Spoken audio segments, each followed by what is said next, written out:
असली सभ्या कौन है, ताकि हमारी तकलीफों का अंत हो और आपके भी। हमारा फौरन बल्लमगढ़ जाने का इंतजाम कीजिए। महारानी, मेरी आपसे गुजारिश है कि इस बार आप मुझे अकेले जाने की इजाजत दें, क्योंकि मेरे साथ साथ अगर आपने भी चुनारगढ़ महल छोड़ दिया तो महल में मौजूद सभ्या को जरूर शक हो जाएगा और वो अपने खिलाफ सर उठाते हुए इस सबूत को मिटाने की कोशिश करेगी, और हो सकता है कि हमेशा की तरह इस बार भी वो कामयाब हो जाए। महारानी, ठीक है पंडित जी, हमने आपको अकेले जाने की इजाजत दी। महारानी, मेरी आपसे एक और गुजारिश है। वो क्या? मेरी गैरहाजिरी में आप यहां पर बेहद सतर्क रहेंगी और महल में मौजूद सभ्या को ऐसा कोई मौका नहीं देगी जिससे कि मेरे बल्लमगढ़ के फैसले से पहले ही वो यहां कोई अनर्थ कर डाले। ठीक है, हम हमारे दिल पर पत्थर रख लेंगे।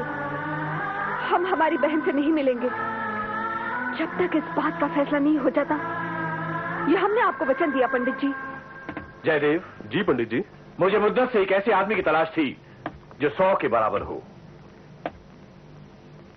जिससे टकरा के पहाड़ भी चकनाचूर हो जाए और आंधियां अपना रुख मोड़ लें।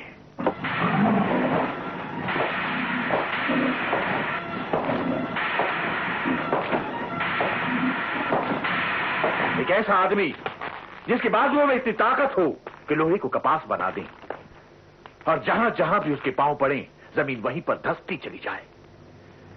एक ऐसा आदमी जो चले तो लगे कि भूचाल चल रहा है।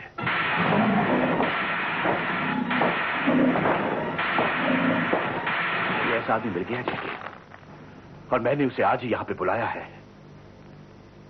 वो अभी तक आया भी नहीं। कहां रह गया वो?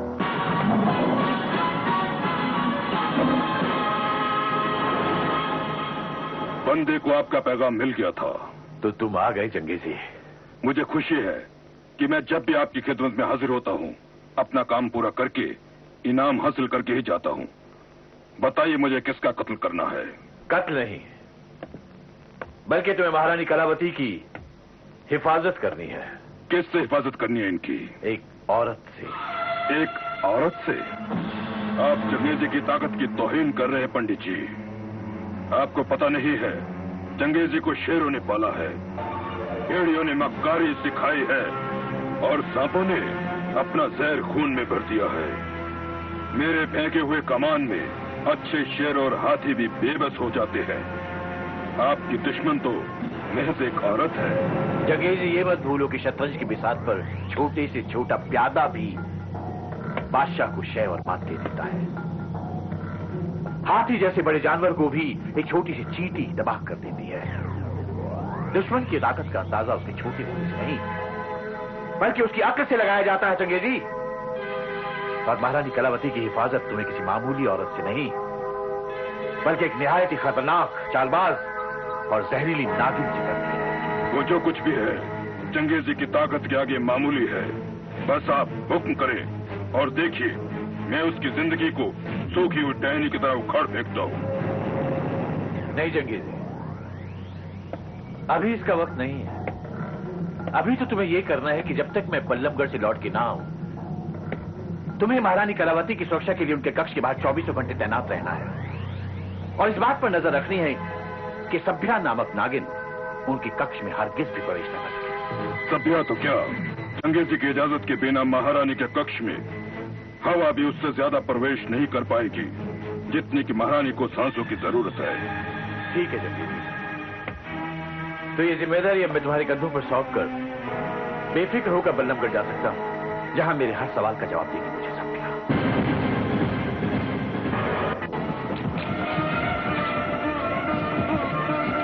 सभ्या, तुम्हें ये होश में आया देखकर मुझे कितनी खुशी मिल रही है, ये मैं लफ्जों में बयान नहीं कर सकता। तुम्हारी सारी तकलीफों का अंत हो चुका है।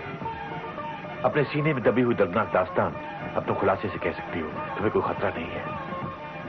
बोलो सभ्या, बेखौफ होकर तुम सारी हकीकत बयान कर सकती हो। बोलो, तुम्हारे बोलने से तुम्हारी सारी खुशियां तुम्हें वापस मिल जाएंगी। बोलो बोलो सभ्या, सभ्या बोलो। सभ्या, तुम बोलती क्यों नहीं? तुम बोलती क्यों नहीं सभ्या? बाबा, बाबा इसे क्या हुआ? बाबा ये बोलती क्यों नहीं? अब ये कुछ नहीं बोलेगी जगन्नाथ। क्योंकि इसकी बोलने की शक्ति खत्म हो गई है। ये आप क्या कह रहे हैं बाबा? ये नहीं हो सकता बाबा। ऐसा हुआ तो इसकी खुशियां इसे वापस कैसे मिलेगी? बाबा, इसका वजूद, इसकी अपनी पहचान कैसे कायम होगी बाबा? जब तक ये बयान नहीं देगी तो महारानी कलावती पर उस नागिन का पर्दा कैसे फाश होगा जिस पर भरोसा करके वो बैठी हुई है और जो उनके प्राण की आहुति लेकर ही दम लेना चाहती है बाबा? बाबा, सत्य तो इसी की ही खामोशी में दफन है। क्या झूठ और मक्कारी की दहलीज पर सत्य को हमेशा के लिए इसी तरह से दम तोड़ना होगा? बाबा, क्या पंडित जगन्नाथ को ऐसे ही हारना होगा? नहीं बाबा, नहीं। तुम हारे नहीं जगन्नाथ, मैं तुम्हें हारने नहीं दूंगा। नामुमकिन को मुमकिन बनाया जा सकता है। आप और कर भी कह सकते हैं बाबा। मैं तुम्हें वो सच्चाई पेश कर सकता हूं जिससे तुम्हें तुम्हारे तमाम सवालों का जवाब मिल सकता है। कैसी सच्चाई? इसके इलाज के दौरान मुझे ये यकीन हो गया था कि ये सभ्य है। अगर ये अंबा होती तो इस पर जहर नहीं चढ़ता, क्योंकि वो एक खुद विषकन्या है। बाबा, ये आप दावे के साथ कैसे कह सकते हैं कि अंबा ही विषकन्या है? क्योंकि मैंने उसे एक विषकन्या बनाया था। क्यों? उसकी बदला लेने की आरज़ू की वजह से। बदला लेने की आरज़ू? महारानी कलावती से किस तरह का बदला लेना चाहती हो? महारानी से नहीं, महाराज शिवदत्त से अपनी मां आम्रपाली की मौत का बदला। तो आज जहां एक और इस बात का पता चला कि असली सभ्य कौन है, वही दूसरी ओर मुझे यह अनर्थ भी हो गया कि मैं महारानी कलावती को महल में एक ऐसी विषकन्या के सहारे छोड़ आया जिसके लिए अपने जहर से किसी भी पहरे को तोड़ डालना एक मामूली सी बात है। उधर चुनारगढ़ की महारानी बनने के खूनी इरादे से तारा भी उसका साथ दे रही है, लेकिन मैं इन दोनों को इनकी साजिश में हरगिज भी कामयाब नहीं होने दूंगा। सच और झूठ के इस युद्ध को जीतने के लिए मुझे भी वही करना होगा जो मैंने आज तक नहीं किया। वो क्या है जगन्नाथ? झूठ का सहारा लेना होगा मुझे बाबा। दुश्मन से दुश्मन की जबान में बात करनी होगी मुझे। महारानी कलावती की हिफाजत के लिए, उन्हें उस शैतानी औरत के खूनी इरादों से बचाने के लिए अपने माथे पर झूठ का कलंक लगाना ही होगा। महारानी के पक्ष के बाहर इतना सख्त पैरा, महारानी की हिफाजत की ये नई योजना क्यों रची है पंडित ने? जरूर इसमें कोई राज है। ये राज मैं जानकर रहूंगी।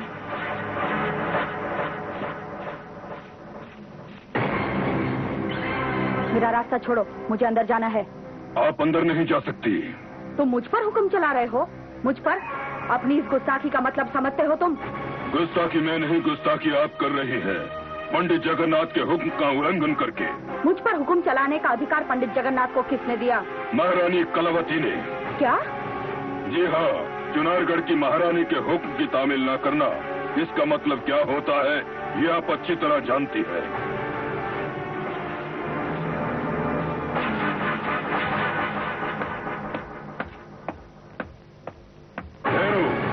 मैं महारानी कलावती के नाम पंडित जगन्नाथ का गुप्त संदेश लेकर आया हूँ। संदेश मुझे दे दो और इत्मीनान रखो, महारानी कलावती तक पहुंच जाएगा पंडित जगन्नाथ का गुप्त संदेश।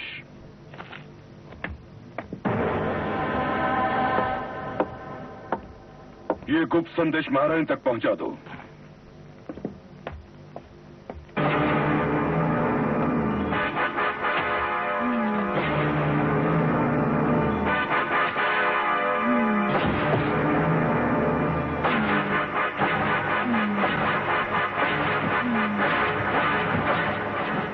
महारानी की सेवा में सादर प्रणाम। इस संदेश के द्वारा मैं आपको सूचित करना चाहता हूं कि महल में मौजूद सभ्य नहीं, अम्बा है। और अम्बा एक विषकन्या है। अम्बा को बाबा पुष्करनाथ अच्छी तरह पहचानते हैं, क्योंकि उन्होंने अम्बा को एक विषकन्या में तब्दील किया था। और ये विषकन्या इसलिए आपकी जान की दुश्मन बनी है क्योंकि उसकी जिंदगी का एक ही मकसद है, महाराज शिवदत्त की हत्या, ताकि वो अपनी मां आम्रपाली की मौत का बदला ले सके। मुझे आपकी बहुत फिक्र है, आप सतर्क रहिएगा। मैं जल्द से जल्द चुनारगढ़ पहुंच रहा हूं।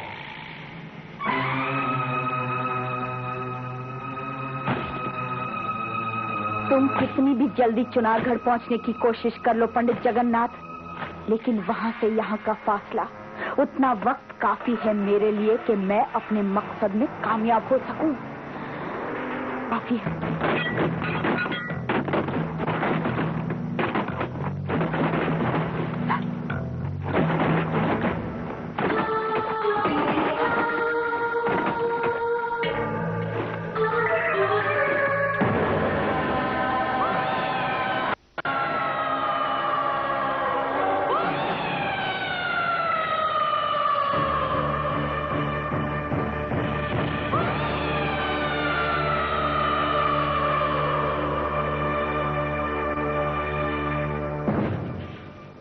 जहरीली नागिन, तो पंडित जगन्नाथ का शक सही निकला। तू ही वो अम्बा हो? हाँ, मैं ही वो अम्बा हूँ महारानी कलावती, मैं ही वो अम्बा हूँ। तुम्हारी मौत अम्बा, हमारी मौत की धमकी देने की नाकामयाब कोशिश कर रही हो तुम। बेवकूफ औरत, ये मत भूलो कि तुम इस वक्त हमारे महल में हो और हम तुम्हें इसी वक्त गिरफ्तार करवा सकते हैं। अकल से काम लो महारानी कलावती, अकल से काम लो। इस वक्त मुझे गिरफ्तार करने यहाँ कोई नहीं आएगा, क्योंकि पंडित जगन्नाथ का आदेश है कि आपके कक्ष में किसी को भी ना आने दिया जाए। अब तुम्हें कोई नहीं बचा सकता। मैं तुम्हें मार डालूंगी, जान ले लूंगी मैं तुम्हारी, ठीक उसी तरह जिस तरह से महाराज शिवदत्त ने मेरी बहन और मेरी माँ को मारा था। बहुत चाहते हैं ना महाराज शिवदत्त तुम्हें। अब उन्हें पता चलेगा कि अपने चहीतों से हमेशा के लिए जुदा होने की पीड़ा क्या होती है, क्या होता है वो दर्द जिसे सिसक सिसक कर जिंदगी भर बर्दाश्त करना पड़ता है। तुम्हारी मौत के बाद, हमारी मौत से पहले तुम हमें एक बात बता दो, तुम्हारे साथ की गई नाइंसाफियों में हमारा क्या कसूर है? वो जालिम महाराज शिवदत्त तुम्हें बहुत चाहता है ना, जान से भी ज्यादा चाहता है ना, और मैं उसे बदला लेना चाहती हूँ।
मैं यहाँ से चलता।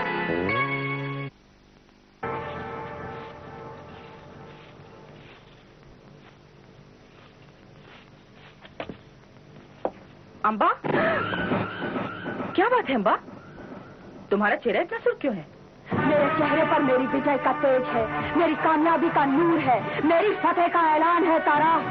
तो इसका मतलब है तुमने अपने मकसद में कामयाबी हासिल कर ली? हाँ तारा, हाँ, मैंने कामयाबी हासिल कर ली।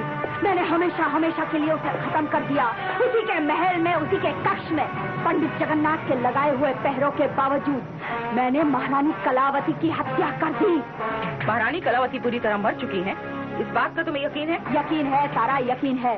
मुझे मेरे किए पर पूरी तरह से यकीन है। और फिर इसमें शक की कोई गुंजाइश ही कहाँ है। उसका बचना नामुमकिन है तारा, इसलिए क्योंकि मैंने खुद अपने खून में डुबोए हुए जहरीले खंजर से उसके शरीर पर वार किया है। और उसके शरीर से बहता हुआ खून इस बात की गवाही देता है कि मेरा जहर उसके शरीर में उतर गया है। काश मैं उसे दम तोड़ते हुए देख सकती, लेकिन उसी वक्त। लेकिन क्या अम्बा? उसी वक्त महाराज शिवदत्त महल में लौट आए। क्या महाराज शिवदत्त महल में लौट आए हैं? ये बात तुम्हें कैसे पता चली? मैंने महाराज शिवदत्त के आगमन का ऐलान सुना और उसी खतरे की वजह से मैं फौरन वहां से निकल आई। लेकिन महाराज शिवदत्त के लिए मैं एक ऐसा तोहफा छोड़ आई हूँ जो वो तमाम जिंदगी भर नहीं भूल पाएंगे। भूल तो मैं भी नहीं पाऊंगी उस हसीन तोहफे को जो तुमने मुझे दिया। जी तो करता है महारानी कलावती की मौत पर जश्न मनाऊं, पूरे महल में घी के दिए जलाऊं, खुशियां मनाऊं। लेकिन खुशियां मनाने के लिए तो तुम्हारे पास तमाम जिंदगी पड़ी है तारा। लेकिन अब वक्त का तकाजा कुछ और है। क्या तकाजा है वक्त का? वक्त का तकाजा ये है तारा कि मेरी गिरेबान की तरफ बढ़ते हुए शिवदत्त के जहरीले पंजों के शिकंजे से तुम्हें मुझे बचाना होगा। और वो इस तरह तुम्हें कोई ऐसा ठोस सबूत पैदा करना होगा, कोई ऐसा गवाह तैयार करना होगा जो ये कहे कि कलावती के कत्ल के वक्त मैं महल में मौजूद नहीं थी, ताकि मुझ पर शक की कोई गुंजाइश न रहे। क्या सोच रही हो तारा? सोच में अब वक्त बर्बाद करने की कोई गुंजाइश नहीं है। सौदे के मुताबिक मैंने अपना काम कर दिया, अब तुम्हें तुम्हारा काम करना है। जल्द से जल्द महाराज शिवदत्त से शादी करके तुम्हें चुनारगढ़ की महारानी बनना है और उसके बाद शिवदत्त का कत्ल करके चुनारगढ़ के तमाम खजाने को हासिल करना है तुम्हें। अम्बा, मुझे जो भी हासिल करना था वो मैं हासिल कर चुकी हूँ। महारानी कलावती का कत्ल करके तुमने मेरा मकसद पूरा कर दिया। और हाँ, अब चुनारगढ़ की होने वाली महारानी तारा को तुम्हारी कोई जरूरत नहीं। महारानी तारा, जिस सर पर तुम चुनारगढ़ की महारानी का ताज पहनने के लिए इतनी बेकरार हो, उस सर को अम्बा कुचल कर रख देगी। ये मत भूलो कि तुम्हारे हर उस रास्ते में वाकिफ हूँ जो तुम्हें तुम्हारी मौत की तरफ घसीट कर ले जाएगा। ओह, तो तुम मुझे धमकी दे रही हो? तारा का जनाजा उठाने की धमकी दे रही हो मुझे? क्या समझती हो तुम? मेरी बात के सामने महाराजा शिवदत्त तुम्हारी बात पर विश्वास करेंगे? हरगिज नहीं। तुम्हारे हर शब्द के खिलाफ होगा तारा का शब्द और तुम्हारी हर दलील के खिलाफ होगी तारा की दलील। फिर सोच लो तुम्हारा क्या अंजाम होगा।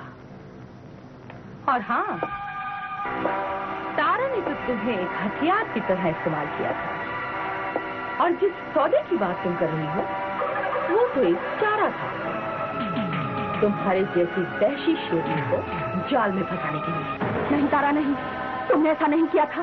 तुम ऐसा नहीं कर सकती हो। तुम मुझे इस वक्त धोखा नहीं दे सकती हो। खतरा पल पल बढ़ता जा रहा है। तारा, तुम्हें तो मेरी फौरन हिफाजत करनी चाहिए। अपने सौदे की जबान रखने के लिए मैंने अपनी जान की बाजी लगा दी है। तुम्हें भी अपने सौदे की जबान रखनी होगी। जुर्म की दुनिया का हर सौदा जबान पर टिका हुआ है, विश्वास पर टिका हुआ है, भरोसे पर टिका हुआ है और इसे किसी भी कीमत पर कायम रखना होगा। कैसा विश्वास, कैसा भरोसा और कैसा सौदा? मैंने तुम्हारे साथ कोई सौदा नहीं किया। निकल जाओ मेरे कट से, चली जाओ दूर इस महल से और फिर कभी चुनारगढ़ की सरजमीन पर तुम्हारा साया भी नजर नहीं आना चाहिए। तो ये बात है। साया बनकर अब तो मैं तुम्हारा पीछा करती रहूंगी तारा, तुम्हारी मौत का छाया। बदला लूंगी हर इस पल का, इस जिल्लत का, हर एहसास का, क्योंकि तुमने मेरे साथ विश्वासघात किया है। अम्बा ने अपने सर पर कफन बांध लिया है और जब एक विषकन्या अपने सर पर कफन बांधती है तो उसका अंजाम क्या होता है ये तुम अच्छी तरह से जानती हो। अब तुम किसी भी कीमत पर अम्बा से नहीं बच सकती। ठहरो अम्बा, मैं तो तुम्हारे साथ मजाक कर रही थी। मैं तुम्हारे साथ कैसे धोखा कर सकती हूँ? तुम्हारे और मेरे दरमियान जो सौदा हुआ उसे कैसे भूल सकती हूँ मैं? और जुर्म की दुनिया में